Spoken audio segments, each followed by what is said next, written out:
সাইফুল্লাহ হত্যার অভিযোগে লালবাগ থানার মামলায় ঢাকা ৭ আসনের সাবেক সংসদ সদস্য হাজী মোহাম্মদ সেলিমকে আদালতে হাজির করা হয়েছে।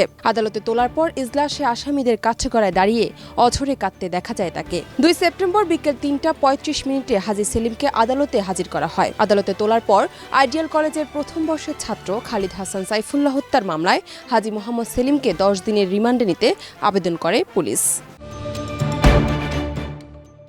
মামলার অভিযোগে জানা যায়, বৈষম্য বিরোধী ছাত্র আন্দোলনে গেল ১৮ জুলাই লালবাগের আজিমপুর সরকারি আবাসিক এলাকায় আইডিয়াল কলেজের প্রথম বর্ষের ছাত্র খালিদ হাসান সাইফুল্লাহ গুলিবিদ্ধ হয়ে মারা যান। এ ঘটনায় তার বাবা কামরুল হাসান ১৯ আগস্ট লালবাগ থানায় একটি হত্যা মামলা দায়ের করেন।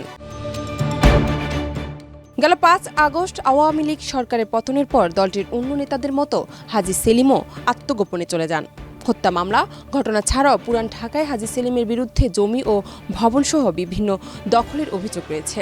শুধু তাই নয়, অবৈধ সম্পদ অর্জনের অভিযোগে দুর্নীতি দমন কমিশনের মামলায় ২০০৮ সালে হাজী মোহাম্মদ সেলিমের ১৩ বছরের সাজা হয়। পরবর্তীতে ২০২২ সালে এই সাজা কমিয়ে ১০ বছর করেন হাইকোর্ট।